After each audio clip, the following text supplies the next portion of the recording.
Now, WJC's Purple Playbook brought to you by M&T Bank.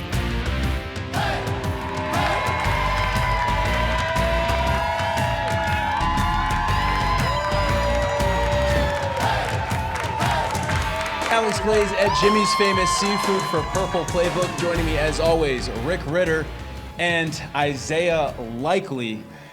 Listen, we're entering the final stretch of this season. Torrey, I mean, you can't catch Torrey. He's just a hard-working dude, so he's got the night off tonight. But Isaiah, a big week ahead for you guys. Bengals week, they're up next. Revenge tour a little bit. Just how are you guys feeling heading into this game? Really feeling like, just back against the wall, know where we put ourselves, in this situation of being at 6-7. Understand that every game forward from now on is really like life or death. You mentioned a couple heartbreaking losses. It's been a tough stretch for you guys, trying to get the right foot forward, get back on track here. We jump back to the Steelers game. I mean, it's literally the most talked about play of the season.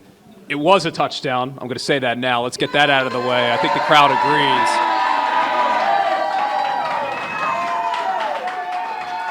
Take us through your mindset. We were all talking a little bit in the back, just that play and what's going through your mind as you catch that ball. I'd say I said today. Understanding, the type of corner Joey Porter is. I mean, he's long, he's a physical corner. So knowing that, once I caught the ball, that obviously being in the end zone, he tried to play through my hands, knowing that there's nowhere else to go.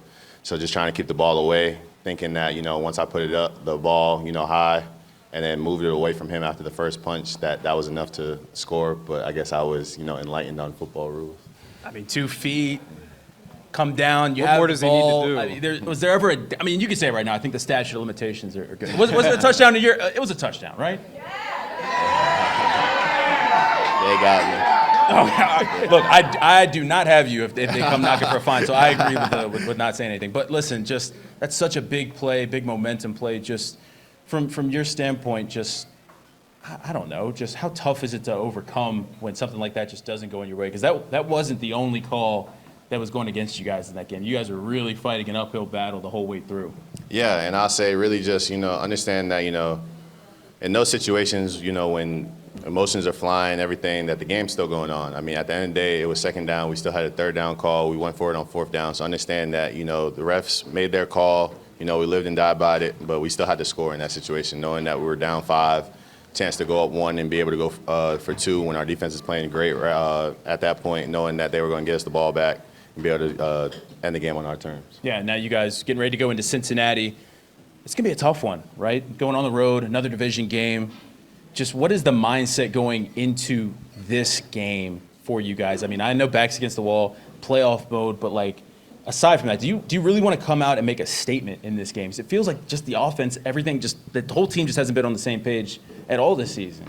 For sure, and I feel like that was just, rule of thumb just going into this week to just, focus on us. I mean, everybody knows what the media is going to say. Everybody knows, playoff implications, whatever about the division, everything. Just understand that to get there, we got to play our brand of football, how we play, how we score on offense, how the defense plays, and understand that since you got to play on our terms, we can't worry about what the media has to say, what the playoff implications are if we win, what the Steelers are doing, whoever they play. We got to understand that on that game at 1 o'clock, we got to play Cincy. Look, the defense has been lights out. We all know that. The offense has been stagnant at times. I think one of the big things to take away, though, in terms of a positive perspective from that game against the Steelers is the offense had big plays. I mean, you guys were moving the ball. Derrick Henry was running the ball. You had a couple big plays to Zay, a couple plays to you. The momentum of carrying that into the next game, and I think, look, we're a little biased because we have you on the show. We like it when you get the ball more. Clearly, they had you scripted for the first play of the game and it gets you more involved. So how is it from that standpoint and as an offense as a whole? I feel like it's good. I mean, just having your playmakers show up, try to make plays. I mean, y'all know I can sit here and talk about Zay all the time, but just trying to ignite, the spotlight players in the offense, whether it's Zay, catching the ball, trying to go down the sideline for 40, getting Derrick Henry involved. Felt like it was a long time coming for him, but just showing that DH, seeing what he could do, having Keaton out there. Keaton took one for 50 yards.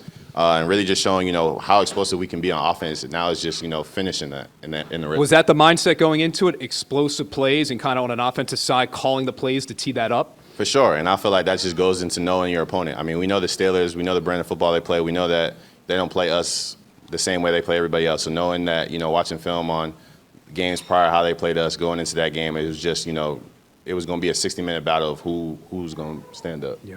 Take us inside the facility this week. What's the mindset? What's being said in the meetings? Like, how locked in are guys as you guys enter this last stretch? I say the mindset's really just being one no. I mean, at the end of the day, everybody's grown. Everybody knows that at the end of the day, the job this week is to win the game. I mean, everybody knows that. I mean, you guys aren't clueless. If we lose this game, we know that it's going to be a hard-fought battle the rest of the season. We know that whatever happens after this is downhill. So everybody knows that this game right here, right now, is all anybody needs to be focused on. Nothing before, nothing in the past, just right here, right now. Do you feel like you're playing with a little more confidence after these last couple of weeks? I mean, Thanksgiving, you get involved. You have your breakout game, right? I think it was 95 yards. That you have that big splash play. But, and then you get more involved in the Steelers week. Do you feel like you're playing with a little bit more confidence now? Yeah, and I feel like, just Thanksgiving, I was probably like a little bit in my head. I mean, obviously, like trying to make a play. I mean, y'all know I love y'all. I got y'all for sure. But knowing that, finally getting my feet really back under me after injury, it's been a hard-fought battle this year. But just trying to make, plays when plays aren't there to be made. Understand that, when everything's going, whatever I'm trying to do, I just got to remember the fundamentals when I'm going in with the ball in my hand. Well, I was going to say, what does Cincy's defense bring? I mean, look, we know division game, it's always going to be a little tighter than usual, but it's no secret Cincy is a team that's had your guys' number over the past couple of years. From a defensive point, what do they bring and how difficult are they to go against? Tight ends kind of get loose on them, though. I say really just, them convoying the ball. I mean, a lot of guys, they'll say, I guess they have the highest missed tackle rate, but they all get to the ball. They all surround the ball. So, if you make one miss, there's definitely 3 or 4 that's coming to the ball carrier next. So really just understand that, yeah, you might make one miss, you might get extra yards, but understand the fundamentals is to really just hold on to the ball and prepare for the next play. And I feel like going into last game where we had 5 turnovers, that's just really emphasis. Understand that the ball is the most important thing at the end of the play. Yeah, 5 turnovers. I mean, it doesn't even need to be said this week, right? Just taking care of the ball, that's got to be priority number 1. For sure. All right, we're going to take a quick break. When we come back, we have much more Purple Playbook with Isaiah Likely. Stay with us. This is the Purple Playbook, brought to you by M&T Bank. The winning prognosis, brought to you by LifeBridge Health. Care bravely.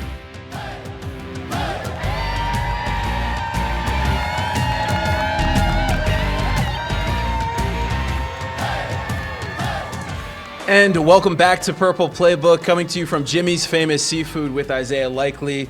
One of the other big storylines since the last time we talked here, your guy, Mark Andrews, got paid a 3-year extension. He's going to be staying in Baltimore.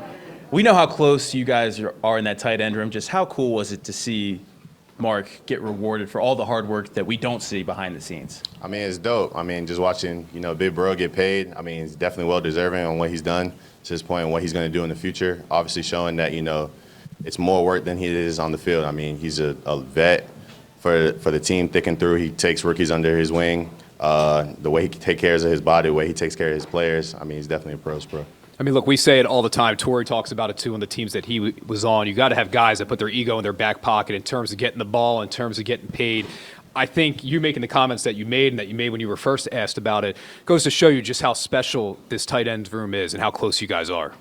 For sure. And I feel like that's, not what you see a lot around the league when you see guys in position groups get paid over other guys. And that's just because, guys start looking forward in the future. Guys aren't really living in the now. And I feel like that's something that, me, Charlie, Pat, and Mark all do. I mean, everybody can say whatever they want. I was probably the most happy. I called and texted Mark right when it happened. You were like, you're buying dinner next.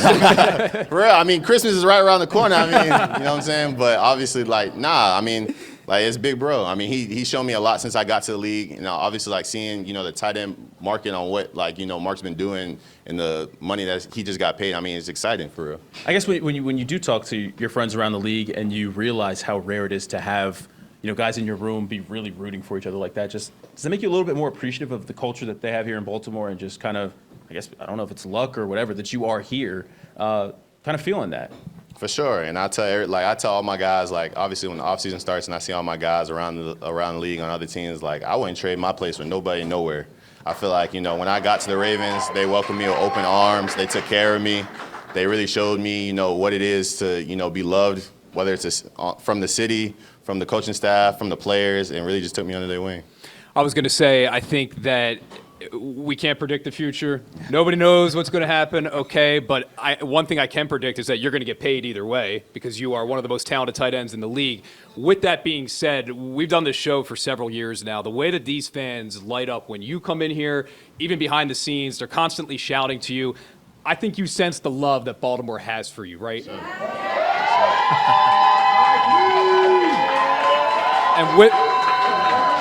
And see, this is what they do all the time. With that being said, how special is Baltimore to you? Man, I mean, I tell every time I feel like I have an event, I mean, I try to show love as much as possible to a city that really just welcomed me with open arms when they didn't need to. I mean, at the end of the day, like, coming from a group of 5, coming, from a school where it's not, you don't have a lot of draft picks, you don't know really what the league has to say. I tell this, to everybody. I came playing on game day, eating a Wendy's 4 for $4 to the NFL where it's, my nutritionist tell me I can't do that. Like, so really just, coming out here, really like learn how to be a pro's pro, trying to, show the city, they got everything they got out of me, snap in, snap out, play in, play out, and I got, respect, love until my heart stopped for this city for real. Man. Taking a step back, the tight end brotherhood, you guys are really close. When you see tight ends outside of Mark get paid the way that they have, just kind of, I know you don't think big picture, not looking down the road, but just it's got to make you feel pretty good when you see some of these guys get valued, and that position is valued the way that it is in this league now. For sure, and I feel like that's just, going on to the new age of tight ends. I mean, a lot of tight ends, I say the older style tight ends, where it's your traditional Y, where it's your inline tight ends, where it's they're running short routes, blocking DNs, not really like as effective down the field or in explosive plays. They're really just stick movers. To now, where it's guys are really taking the top off of defense. I mean, you'll see Brock Bowers over here running take routes, go routes, and everything. You'll see Travis Kelce, taking games underway. You'll see Mark Andrews, George Kittle. I can keep going down the line, but we'll be here all day. But you'll see guys like that, or at new age where it's Tyler Warren, Trey McBride, and it's like you'll see so many things that the tight ends now are called upon to do, and then seeing that, some guys around the league are getting rewarded for it early, wait until free agency, get rewarded, and it's just a blessing for it. Real quick, with that being said, is there one tight end that even kind of growing up you watched, or when you were in college, or when you first got in the league, that you tried to mirror or replicate or kind of steal things off of, if you will? I say Antonio Gates. And then I watched a lot of like Jordan Reed's release packages when I was, transitioning into being like the hybrid tight end, just from the simple fact that, I knew I wasn't going to be the biggest. I ain't going to always be the fastest. I mean, it's always just, what can I do to outmaneuver a DB or big body a DB to make a play? I was like, Gates, that's a big body. I mean, he played basketball. I mean, that's that above the rim mentality. Yeah, for real. Absolutely. So I guess just, I know you want to win all these games down the stretch. Do you have any individual goals, any things that you're looking to accomplish over these next couple of games for yourself?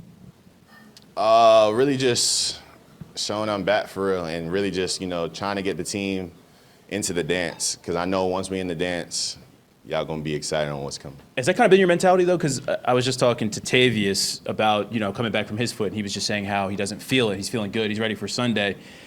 How long did it take you to really get over that injury? Because it seems like that it's one that kind of weighs on you mentally more than physically. For sure. And I'll say it's always like, and I tell this to everybody, like I was telling this to Tavius, I mean, in practice, players know what you're going through an injury, so like they'll lighten up, or they won't hit you as hard, or they won't drastically put weight on you. On Sundays, they don't care. Like if you're out there, you're out there.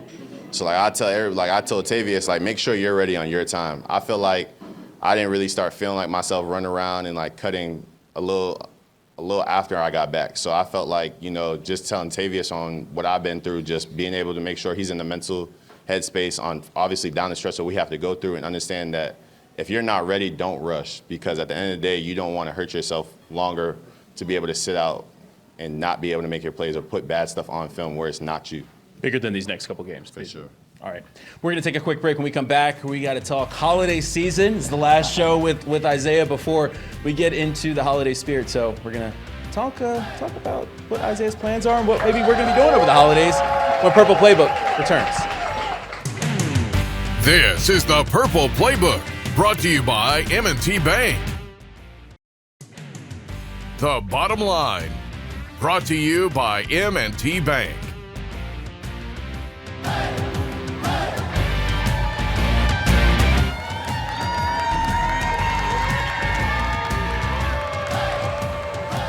And welcome back to Purple Playbook from Jimmy's Famous Seafood with Isaiah Likely. We got to talk holidays because you see, Jimmy's is all decorated, ready for the season. What were the holidays like for you growing up, Isaiah? I mean, a lot of football. Yeah, for sure. I mean, I always, celebrate my mom and my sister. Always around the tree. Real tree or fake tree? I felt like it was a little bit of both. I mean, I felt like it just kind of depended on what I brought home on the roof. What's in your house now? That's the real question. Is it a real tree or It's got to be fake. Fake, yeah. Sure. I was going to say. For sure. I did fake when I was a kid, and then when I got older, I think my dad got sick of it, and just we went fake. He wanted a real tree? I fake up too. What do you have? You do real tree. Fake tree. I got You little kids at home. They can't be knocking down the real thing. I got to smell the pine. Come on. Yeah, if you come over and babysit them. No. See, I'm good with all that. So what do we do now during the holidays? Obviously, you guys getting ready for games and stuff. Do you have any traditions, anything that you like to do around this time of year? And I haven't really had a real Christmas in a while because I guess you guys been playing on Christmas. Yeah, we've been playing, and then obviously when I was in college, it was hard to just, especially during COVID, to go home and enjoy a real Christmas. So I say probably my sophomore year of college, my mom brought me and my sister together.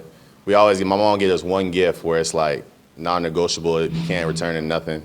And she go all out. My mama is my superhero. She do everything I asked her. She's one of a kind. So it was just a blessing seeing her, obviously not coming from, greatest of great, but always her making it happen. So it was just definitely a blessing.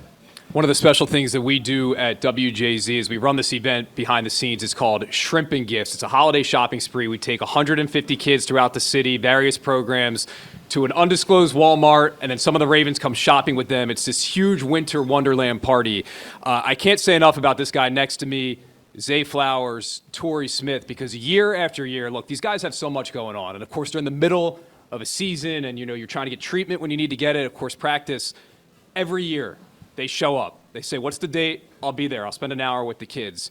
For you to come back and want to do this again this year, what does that mean for you to watch the smiles on these kids' faces? That's just, the smile that you dream of around this year. Coming from where I come from, you don't really always have the best Christmas that you always, plan to have, or you hear about or you see about on movies, fairy tales and everything. So just seeing the kids smile, when they're in their cart, having pushing around, and me and Zay will pop around the corner and you'll see them be like, what was that? And then me and Zay will be like, what we getting? So it'd be stuff like that. Y'all see us all the time. Me and Zay are jokesters. We try to make sure, to bond, make everybody laugh, and that's just, something we try to do. But seeing those kids, try to have a great, hour of our time, trying to just have fun, joke around, and really just have a blessing. I was going to say, I think you and Zay are the biggest kids out of all of them. You'll see footballs flying over shelves, and you're like, oh, it's just Isaiah and Zay having a catch. I was going to say, you guys are definitely out there having fun. But when you're doing stuff like that, and we know how involved you are in the community as well, do you feel just the impact that you're having? Can you even in real time just kind of take yourself out of the moment for a second and be like, man, this is pretty cool. This is what I waited for. For sure. And I feel like that's just, something that you always reflect on. Growing up playing football, it was always who do you look up or who are you looking up to, be that superhero, quote unquote, when you're growing up. So trying to be that impact, that role model now for kids around here in Baltimore, back in my home state in Massachusetts, where they look at me, they know that dang, I want to be like him when I grow up. That's just always a blessing. Yeah, that's what it's all about right Absolutely. There. All right. Before we get out of here, got to ask you, what's at the top of the Christmas list this year? What do we got? For you? Yeah. What's what we play on Christmas week? That's on the top of the Christmas. A win. That's what I need. Okay, there we go. A win. All right, we're gonna wrap up the show when we come back. We have more Purple Playbook after this. This is the Purple Playbook, brought to you by M&T Bank. This is the Purple Playbook, brought to you by M&T Bank.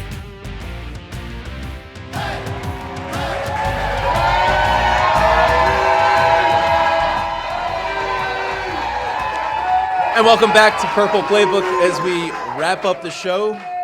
Get ready for a big game on Sunday, a must-win game, a playoff game basically, against the Bengals. Final thoughts. Really just, showing up, showing out. And the mindset got to be every snap just to be 1-0 at the end of the game. I mean, that's just really, from an offensive standpoint, what I say, what I'm trying to take into the game. I know this has nothing to do with you. I'm looking for that pass rush to show up.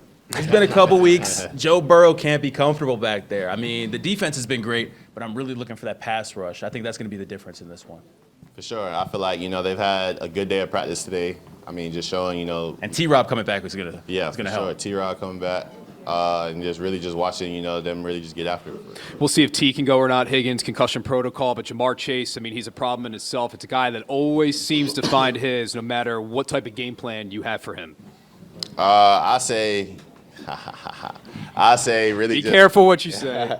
He's a great player. I mean, nonetheless, like he's definitely the one of the best in the league. I always, I'm biased. I like Zay, but just watching him, when you go up against a great receiver like that, you understand like they're gonna make their plays, and it really just how you respond and how you just crunch those to not be able to take over a game. And I feel like we have the DBs to do it, and I like all of them over it. Real quick before we get out of here, I have to know from me, and I don't know the answer to this. Is that Kirkland that's wearing the 4 jersey, the number 1? So how can he be DK and Chase? Like, how does that work? Okay, so like I will do it like practice squad, like they'll have one player like obviously like try to play a receiver. Like Kirk does a great job being the primary receiver for that week, so he usually just takes the forward on trying to be that. Hey, hopefully we're sitting here in January. We're doing a playoff show with you in the crowd, you here. We're celebrating touchdowns.